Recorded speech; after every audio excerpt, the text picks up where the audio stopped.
My name is Mike Corselli. I'm the chairman and founder of Flyer. Tonight, I'm joined by Isaac Galinsky and Jeremy Johnson. We're going to talk about politics and financial markets. With that, I want to start with Jeremy. Jeremy, so let's get out front today. And who are you supporting? Who do you favor with this this presidential U.S. presidential race? I favor Donald Trump in the U.S. presidential race. Okay. Why do you believe that Trump gives you a better shot at the American dream than Joe Biden? Number one, it's the optimism that he's put forth the entire time. He has a message of optimism that everybody in the country can do better, less regulations. I think that it's just bringing back a sense of entrepreneurship in the country that I feel like has been felt throughout all demographics in the country. For starters. Starters, okay. Good. So, with that said, who do you think is going to win the election? I think Trump's going to win the election. Okay, what he has done differently than Hillary Clinton did in 2016. Jeremy, tell us why, which you read the article, why you believe the article is materially wrong. So, number one, I think finance guys typically have a bad take on politics. A lot of them aren't connected to the largest voter base in America, which is white working class voters. I grew up in more middle America, so I have a little bit more of an understanding, I think, of that demographic. Even though I am a minority guy, I spent a lot of time around them. The article specifically said that a lot of Trump voters don't pick up the phones.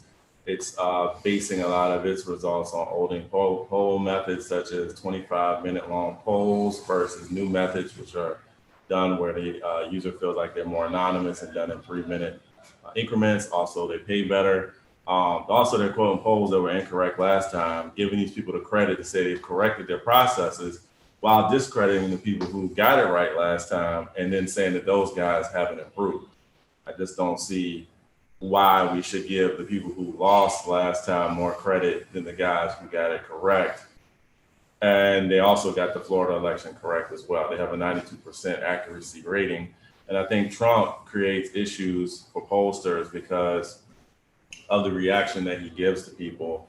I think there are some people who will feel like they're shamed by admitting they vote to him. And you'll often hear people hedge or they kind of cover where they'll say, I don't like Trump personally, but I like his policies. You hear that a lot. And I think there's a greater pool of people who will say that if forced to admit who they're voting for. And that's kind of their reason for why they're voting for him. So let's look at the battleground states like Pennsylvania, for instance. Right. What did the Bloomberg article say about Pennsylvania and why they got Pennsylvania wrong? Sure, they said that they were targeting older voters. But why they also don't mention is the Republicans have increased new voter registrations. They don't bring in like factors like the riots in Philly and how that's going to have an impact in the suburbs. They don't speak about the fracking. They don't speak about how union actual workers, well, first off, fracking and oil, how those people have experienced Obama and Biden's economy before and didn't see results. They've seen results tangibly from Trump. Like you said, they're making 6 figures. They've gotten a taste of making the money. Why would they risk going with someone who's going to inject new laws that could impact their livelihood? And then when you have, for Biden to win, he needs excitement in the suburbs. I mean, in Philadelphia, when you have a weekend of rioting, I don't think a lot of those voters are going to be very excited about going out to vote. And they're sending Barack Obama there, which tells you they're not very confident about what's going to happen. And then Washington Post also put out an article talking about there's arguments within the Biden campaign about how they're approaching minorities in Pennsylvania. So there's conflicting stories out here. So did they, last time, the pollsters in the Bloomberg article, they said they didn't split the state up properly, but they made adjustments this time. Do you think that those adjustments are enough to get it right, to get it accurate, splitting up the state? I think that they're not taking into account enthusiasm and Trump bringing out a new group of voters. I think they're discounting the enthusiasm, but we just saw Trump had a rally with 60,000 people during COVID come out in the cold to listen to him. I think that's the clear difference between enthusiasm. So maybe on people indicating that they're going to vote, maybe on people requesting ballots, the numbers look one way. But I think when it gets down to enthusiasm and a candidate looking strong at the end, when you need those critical votes, I think Trump's people are going to show up at much higher ratios. So in the article, it also talked about the difference in strategy from Hillary and the Biden campaign. Yeah. They said that Hillary targeted Latinos and never targeted older white voters. Right. What do you think about them stating that Biden went after older white voters and stuck with it the whole entire time? Is that going to have a material impact on the end result? I think it's made it more competitive. However, Trump, they also stated in the article, Trump spent $100 million on ground campaign while Biden has not. He's outsourced to third parties. And from what I know, ground, especially in a mail-in election, someone having face-to-face relationship building is always going to yield better results than somebody trying to advertise only through television and internet mediums. Okay. They also reference a bigger lead in the national polls than Hillary had consistently over a longer period of time. What do you think about that? I think the polling industry, just like every other industry, is in need of a shakeup. Every industry has been disrupted by technology and new tactics, and none of these. If we look at the overall trends of America, in almost every industry, some new player with new tactics has come in. You can look at Robinhood. You can look at all of these different methods that seem to do a better job of hitting what customers want. I think Trump just has a greater advantage in understanding the pulse of what people want than I think the traditional methods of traditional campaigns. They're running a good Barack Obama campaign, but I think we're in 2020, in COVID, in quarantine, in chaos. Yeah, that would work in normal standards against a traditional candidate like Mitt Romney. But a candidate like Trump, who understands the working class people from his WWE days, from running hotels, understands customer service, understands internet, I don't think you can go ahead with the traditional methods and be successful. So another big focus of this Bloomberg article was there's a smaller group of undecided voters. Right. Do you believe that? Are you denying that? I don't know what they're basing that on. They base that on previous voting records, because just because someone is a registered Democrat doesn't mean they're going to vote Democrat this time, because like Obama had Republicans who crossed over and Trump had Democrats who crossed over. I think it falls down on economy. And a lot of the Democrat union workers, I think, will be voting for Trump this time. They just ideologically are more aligned with him. The Democrats have pushed into more social issues like transgender rights and gun control and not calling out rioting. And I think a lot of that white working class voters don't agree with those priorities. And there's also been an uptick in gun sales. And I think a lot of those people are Republican voters, at least Trump voters. They may be traditionally Democrats, but I think a lot of them, I think you will see some people who vote for Trump at the top because they like him, but then vote Democrat down ticket, because if you listen to even a lieutenant governor of the state of Pennsylvania, he's more like a Trump. He's not your East Coast liberal. He's more of your working class liberal.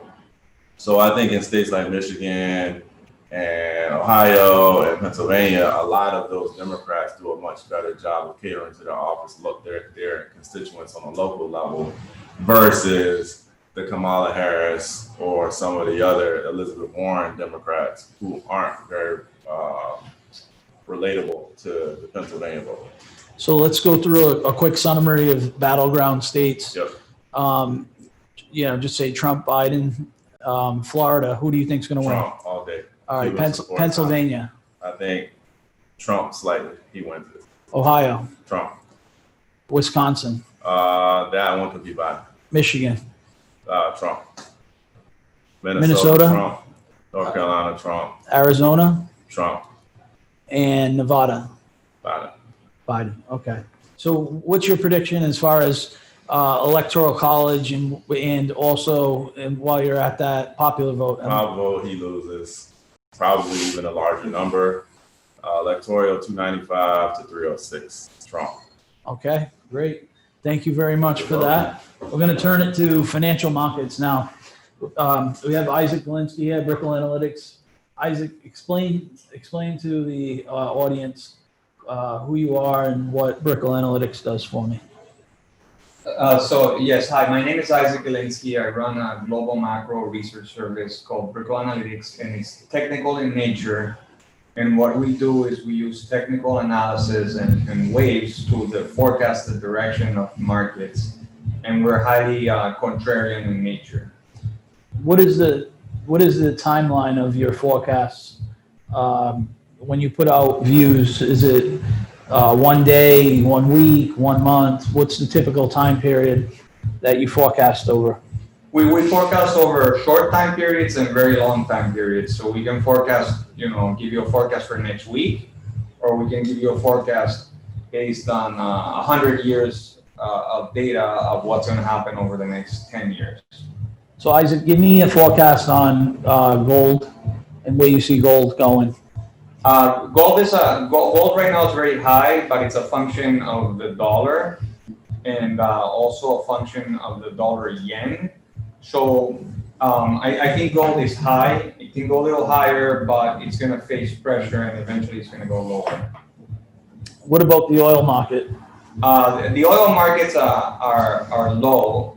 The price of oil is relatively stable, but more importantly are the energy stocks. Energy stocks are very low relative to where the price of oil is. Speaking about energy stocks, traditional energy companies, are those going to do better under Joe Biden or Donald Trump? So energy has been very interesting. We've seen a crash in energy stocks in 2020. Energy stocks were high in January, and a lot of these energy stocks are down 50, 60, 70, 80% since January, even though we've had a very large market rally since March. So the market has rallied a lot since March, but energy stocks have remained very near a bottom. You can take a company like Occidental Petroleum that was trading near $45 a share, $50 a share, and now the stock's at $8. It's lost about 80% of its value. So we've had a very large rally in the stock market in general since March, but energy stocks have significantly underperformed. Okay, talk to me about U.S. Treasury bonds. You want to talk about energy stocks relative to? We will come back to it. Just give me some Treasury yields, color on treasuries. Treasury yields are very low relative to where stock prices are. Is that across the curve or just on one part of the curve in particular? I think without going into the details about the yield curve, just looking at the 10-year yield, it's very low. Treasury yields have to go higher, no matter what. Okay, and how about equities, U.S. equities, global equities? What are your technical analysis? What is it doing right now? So what is it telling you? U.S. equity markets have staged a nice rally since the March lows, but we believe the rally is not complete. There's one more leg missing in that equity rally since the March lows. Okay. What do you think of the dollar index, the dollar versus a basket of stocks? So I think a basket of currency, sorry. So I like to look at the dollar against the yen and then the dollar against every other currency.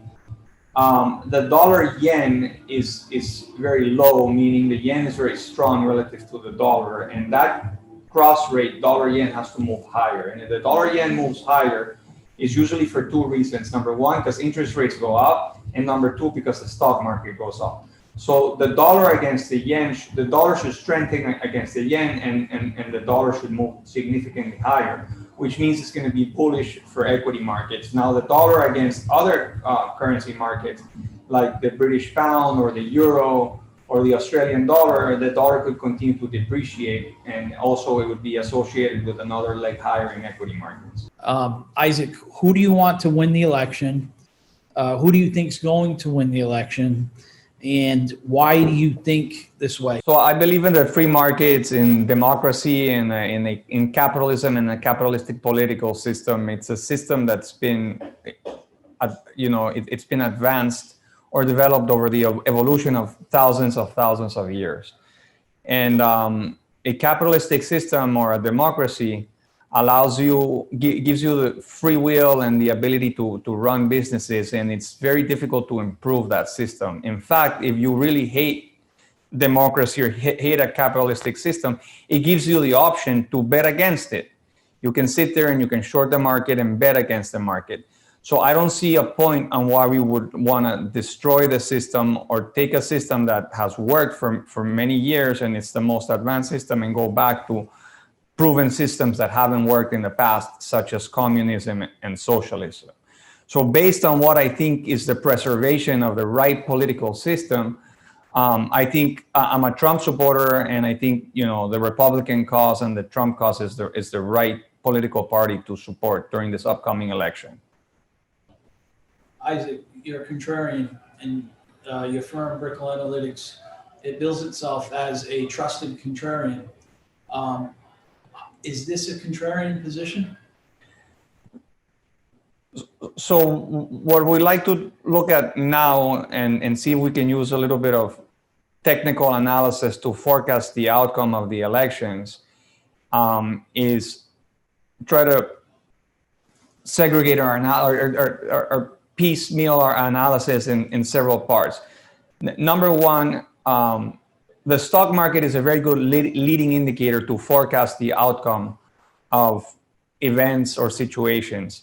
So under the Trump, if we look at the S&P 500, the largest market cap index, the S&P 500 is up over 50% since Trump got elected. So the fact that the stock market is higher and not lower since the election is positive for Trump and an indicator that Trump could get elected over Biden. It's easier to get an incumbent out of office or for the incumbent to lose when the stock market is low and when people's mood and sentiment is negative. But when the mood and sentiment is positive because the stock market is high, the incumbent usually gets elected, number one.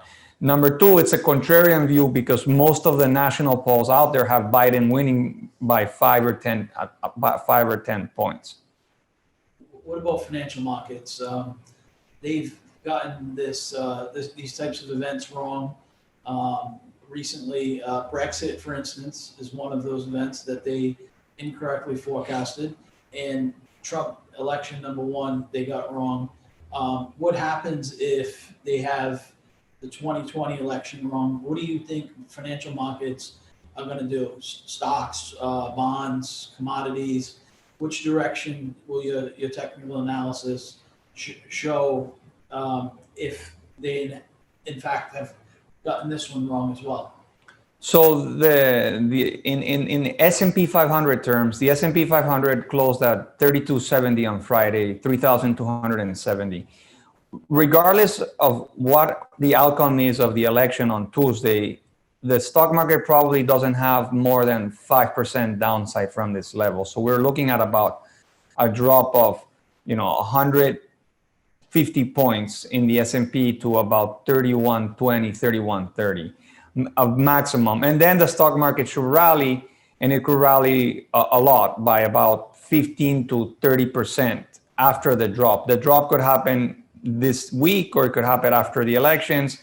And so the timing specifically, we may be off by 1 day or 5 days or 7 days, but we're going to have a large rally in stocks regardless of who is elected president. But what I think is more interesting is instead of looking at the stock market is by dividing the stock market into two camps, the Biden camp and the Trump camp, and the Biden stocks and the Trump stocks, and what the performance has been of these two baskets of stocks throughout the 2020 calendar year. Talk about the baskets that you're actually starting to talk about, and we'll put a slide into the presentation that shows these baskets. Who are the baskets made up by? So JP Morgan created a basket of stocks and named it the Trump basket. And then they created another basket of stocks, created the Biden stocks. And what is fascinating about these two baskets is that the Biden basket of stocks year to date is outperforming the Trump basket of stocks by 66%. So the Biden basket and the financial markets are telling you by looking at these Biden baskets relative to the Trump baskets is that Biden is going to win the election by a landslide because it's a significant outperformance of one basket relative to the other. So to Mike's point earlier, financial markets are usually wrong, or they're the most wrong at the major turning points. So based on what the financial markets are telling you is Biden stocks are very high, Trump stocks are very low. So the opposite has to happen, which is what? The Biden stocks have to crash and the Trump stocks have to rally.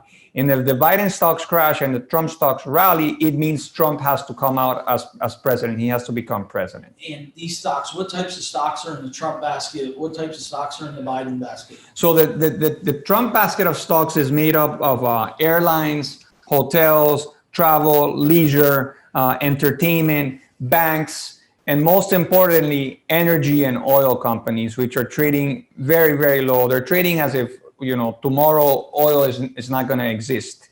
And the price of oil is going to zero, and we're no longer going to use oil ever again. And on the opposite end of the spectrum, you have the Biden basket, and the Biden basket is made mostly of stocks that benefit from significant COVID shutdowns, quarantines, lockdowns. And then there's a large component of the Biden basket that depends on green energy or alternative energy. So the alternative sources of energy over oil, such as solar energy or companies that make solar panels. Okay. And what's more interesting is a lot of these, new green energy stocks that are in the Biden basket don't even have proper financial statements. They don't make any money. They don't have any cash flow. Whereas the Trump stocks, a lot of them, have cash flow and have real financial statements and are companies that make real money. Can you give our audience some concrete companies that are in the Biden basket that you would short, and perhaps some that are in the Trump basket that you would go long? Specific tickers. So, because my view after we get this 5% decline is that the market is going to go up in general, I prefer to be long in general rather than short, because when you have a rising stock market, it's harder to short. And it's the same thing when you have a declining stock market, it's harder to go long. So my bias is on the long side, but we can look at some Biden stocks that may be good shorts. But on the long side, I really like the airlines, United Airlines, American Airlines. I like the financials. I like JP Morgan a lot. I think JP Morgan has at least a 20% upside.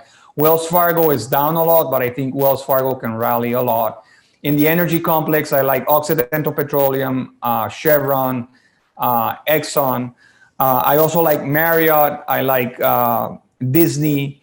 I like Wynn, Las Vegas Sands. So these old economy stocks that are trading very low, that are contingent upon a lessening of the restrictions of COVID and of more of the opening the economy, which seems to be the policies that Trump is favoring. And then on the Biden basket, you have a stock like Sunrun or ticker symbol RUN. It's a solar company. That stock is very, very high, and it should go down. And then you have the renewable energy group. You also have stocks like Target, Home Depot, Costco that are really good companies but have gone up a lot. So from a contrarian standpoint, you want to go long stocks that are low, not stocks that are high. Stocks that are high, you're chasing them, and you have a higher likelihood, A, of losing money, and B, of making less money, because the stocks that are low have a higher possibility to go up a lot because they're the most unexpected. The market is not expecting them to go up, which is why I like this Trump basket of stocks to go long based on the market that is favoring a Biden victory, because it's a surprise outcome. All right, so we're going to come back to you in 1 second. I want to ask Jeremy some questions regarding the Senate and the House. Jeremy, with regards to the Senate, currently controlled by Republicans, Right. what's your forecast on whether or not the Republicans are going to keep control of the Senate? I think with Trump bringing new energy out, they keep a small majority, 52. They pick up Alabama, but they may lose some seats. They may pick up Michigan, but they may lose a seat in Georgia. They may lose a seat in North Carolina. I think North Carolina is one of those places where Trump can win, but the down ballot, they may not win. Because I do think there are places where voters will pick Trump because they like the Trump brand, but maybe the people beneath weren't as inspiring, especially if Trump hasn't endorsed them. So I think it's still a 52-48 majority though. Senate, Republican, President, Republican, House, Democrats. Okay. Is there a chance that the Republicans lose the Senate? I mean, if Trump loses, then yeah, absolutely. If it's a total, I'm reading it wrong and a blue wave, then yeah, it'd be all blue. But what I think is gonna happen is Trump ekes out the victory. It's a larger electoral college victory, but it's tighter margins in the states, but they're definite wins. I think he's hedging his bet to tell people Pennsylvania is going to be tight, but his internals show that on the low end that they're leading by 2 or 3, but he wants to motivate the vote. He knows, so for Republicans, fear is the motivator. For Democrats, hope is the motivator. And so he's using the tactics of hope and fear to try to get his people out. Can you talk a little bit more about the newly registered voters? Sure. So you look at states like Florida where there's a Republican advantage. Now, I don't know the numbers off the top of my head, but I know in North Carolina, Florida, and those 2 states, there's more Republicans registered. In Philadelphia, they cut the numbers down. And the margins with which they cut them down favor Republicans winning, because these are people who are going to be highly motivated to turn out and vote. And they were probably motivated from a lot of the rioting and things like that. If Joe Biden wins, can he win without having 85% of the black vote? Oh, he can't win without 90% of the black vote. So that's another area that I think he's going to have some lower voted African-American turnout, especially in the youth, the 18 to 29-year-old. I think, and then he's going to have around that 20% of black males voting for Trump. And that's where I think he's going to see his problems. So where do you see the overall numbers on the black vote going? 15% to Trump. Okay. Conservatively. I want to come back to Isaac for a second here. And Isaac, I want to talk about stimulus. If we do have a blue wave, which is possible, do you think that the stimulus package that the Democrats come up with will be how big? Look, my view is that the stock market will rally regardless of who is elected president. So we are looking at a possible further 5% decline from current levels, but then we're going to go up, from those levels and exceed all the all-time highs in most of the indices. What drives the rally in stocks could be a Biden victory, it could be a Trump victory, and it could be a combination of the market viewing either president as favorably and a stimulus. So the stimulus amount specifically is not that important because the market is going to rally regardless. So it's just going to be a headline that forms part of the rally. So whether it's 2 trillion or 2.2 trillion or 1.8 trillion, I think these are nominal figures for the purpose of a rallying stock market. Okay, what about the treasury markets? So the treasury markets, as I said earlier, have to sell off and interest rates have to go higher. Rising interest rates are usually correlated with rising stock prices. And we've had a very large, significant stock market rally since the March lows, but we haven't had a movement in treasuries. So treasuries have to go up. higher. I'm sorry, bond prices lower, yields higher, and of course, rising yields would go hand in hand with more with a more fiscal loose policy. So if the government is, you know, if the government is issuing bonds to finance a stimulus that's $2 trillion, it should affect bond prices negatively and drive yields higher because it's going to create a larger deficit. So you're bullish regardless of Trump or Biden? I'm bullish stocks regardless of Trump or Biden, with a bias that I think the stock market will go higher another 10 or 15% if Trump wins over Biden wins. So let's say we have a 3,700 target on the S&P 500. I think that's a conservative target, and so we can call it the Biden target. And if Trump wins, I think the S&P can go to 4,000. So that would be the Trump target. And then I think Treasury yields will go higher no matter who's elected president as well. And our conservative target on the 10-year yield is 150 basis points or 1.5%, which is about double from where it is now, between 75 and 80 basis points.